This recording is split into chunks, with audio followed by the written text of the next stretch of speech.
Welcome back guys. आज के video में हम डिस्कस करेंगे रिकर्जन।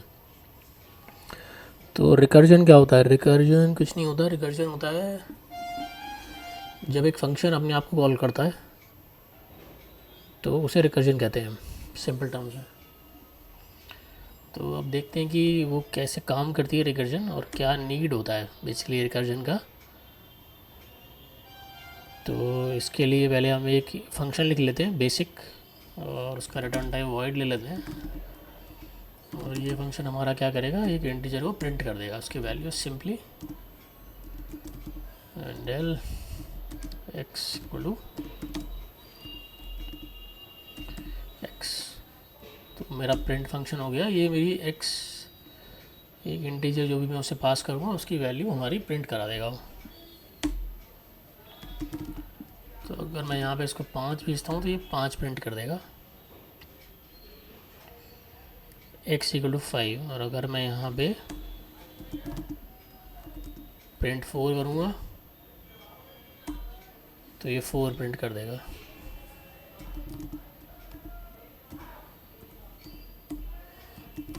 अगर मैं 3 प्रिंट करूँगा तो 3 प्रिंट कर देगा।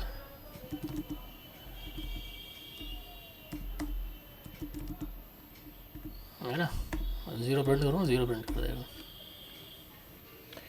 तो यहाँ पे एक चीज़ नोटिस करेंगे हम कि जब मैंने प्रिंट को कॉल किया है विद वैल्यू 5, तो यहाँ पे क्या हो रहा है कि हमने इसे 6 बार कॉल किया है 0 से लेके 5 तक। तो हर बार जो इसकी कॉल है वो डिफरेंट होती है, मतलब डिपेंडेंट नहीं होती है इसकी कॉल। जैसे कि जो मैंने जब लाइन नंबर 13 में मैंने प्रिंट फंक्शन कॉल किया है विद द वैल्यू 5, वो इंडिपेंडेंट है जो हमारी प्रिंट फंक्शन की कॉल है लाइन नंबर 14 पे, जिसमें हमने 4 वैल्यू पास की है। और सिमिलरली लाइन नंबर 15 की कॉल, लाइन नंबर 16 की कॉल, 17, 18 की जो कॉल है ये सारी इंडिपेंडेंट है हमारी। लाइन नंबर 13 से लाइन नंबर 18 तक जितनी भी हमारी प्रिंट फंक्शन की कॉल है सारी इंडिपेंडेंट है, मतलब डिपेंडेंट नहीं है एक दूसरे पे। तो अब ये हमें समझ आ गया कि फंक्शन की जो हर कॉल हो, कितनी बार कॉल कर सकते हैं हम इसको, हम मतलब प्रिंट को वैल्यू देके, यही हमारी जो फंक्शन की प्रॉपर्टी होती है कि फंक्शन को कितनी बार हम कॉल कर सकते हैं। और कोई भी रेपिटेटिव टास्क होता है उसको हम फंक्शन के अंदर लिख देते हैं ताकि जब भी हमें वो करना हो फंक्शन को कॉल कर दें। तो ये दो चीज़ें हो गई हमारी। और अब हम क्या करेंगे, इसका ऑल्टरनेटिव देखते हैं कि सपोज़ मुझे वैल्यूज़ प्रिंट करनी है तो दूसरा तरीका क्या है। तो अभी हम क्या करेंगे, इसको हमने x की वैल्यू प्रिंट कराई, और रिकर्जन में जैसे कि हम डिस्कस कर रहे थे कि फंक्शन अपने आप को कॉल करता है, तो हम यहाँ क्या करेंगे भाई, प्रिंट x कर देंगे और इसको हम कमेंट आउट कर देंगे। इसे बस हम वैल्यू 5, इसको हम पूरे को कमेंट आउट कर देंगे।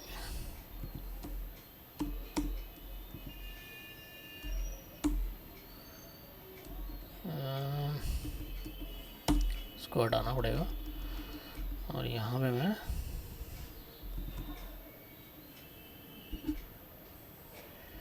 तो बाय डेफिनेशन जो है मेरा प्रिंट फंक्शन जो है जो x को प्रिंट कर रहा है, ये अगर हम देखेंगे इसकी डेफिनेशन तो ये अपने आप को कॉल कर रहा है। तो ये बाय डेफिनेशन ये रिकर्सिव फंक्शन है। क्योंकि रिकर्जन क्या होती है, रिकर्जन होती है जब कोई रिकर्सिव मतलब फंक्शन को रिकर्सिव बोलते हैं, और जो ये एक्ट है कि भाई फंक्शन अपने आप को कॉल कर रहा है तो फंक्शन रिकर्सिव हो गया, और ये बार बार अपने आप को जब वो कॉल कर रहा है तो उसको रिकर्जन कहते हैं। तो ये डिफरेंशिएशन मेरा हो गया। अब हम देखेंगे अगर मैं प्रिंट करता हूँ 5 तो क्या होता है हमारा।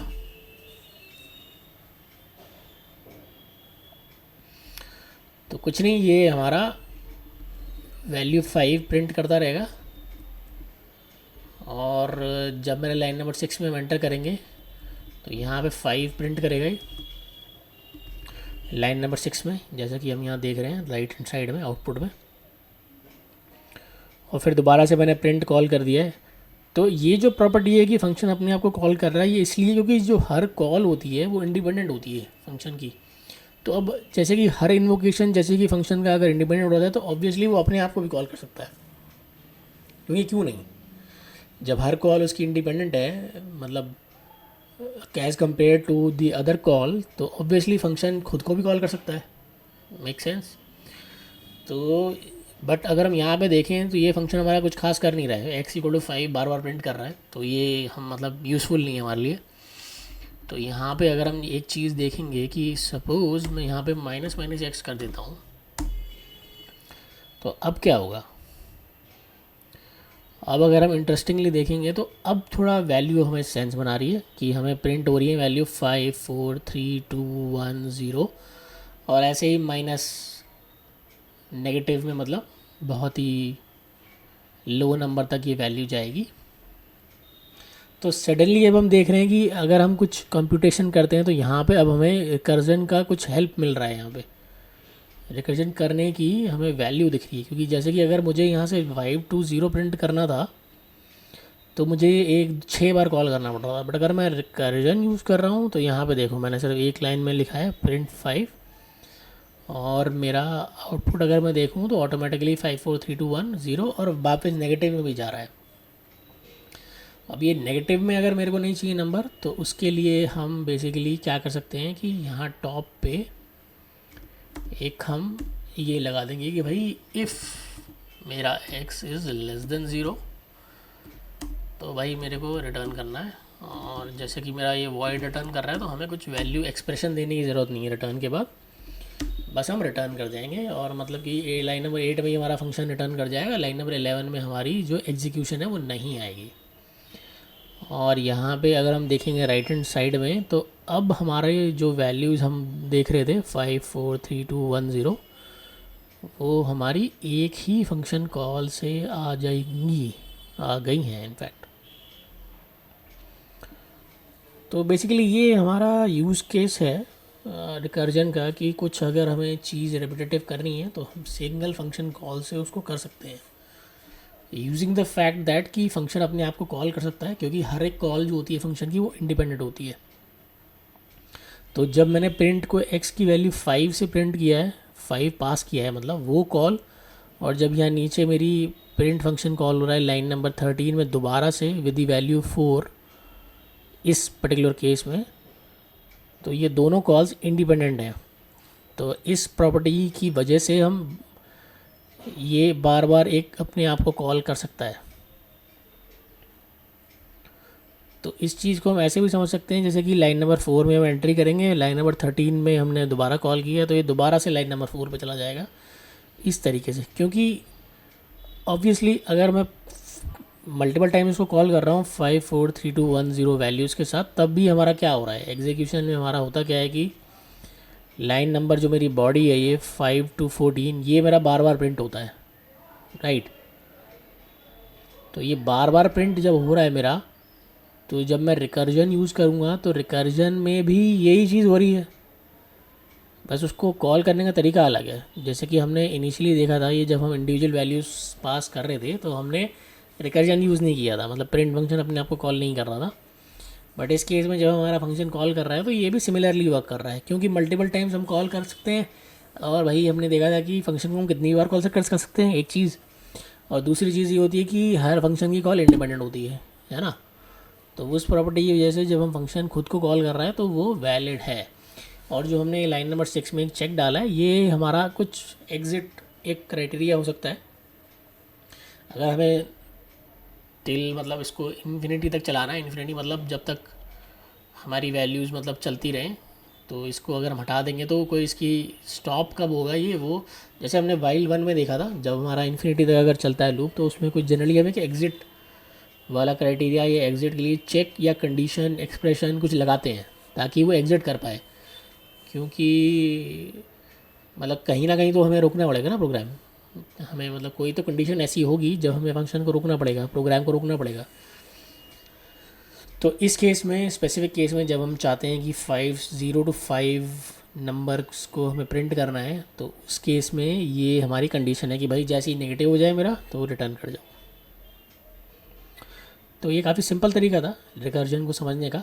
और प्रिंट जब कोई भी फंक्शन अपने आप को कॉल करता है तो उसको रिकर्सिव फंक्शन बोलते हैं, और जो ये एक्ट है कि फंक्शन अपने आप को कॉल कर रहा है उसको रिकर्जन कहते हैं। तो ये हमारा रिकर्जन हो गया। और बेसिकली जो भी चीज़ हम रिकर्जन के थ्रू करते हैं वो लूप के थ्रू भी कर सकते हैं।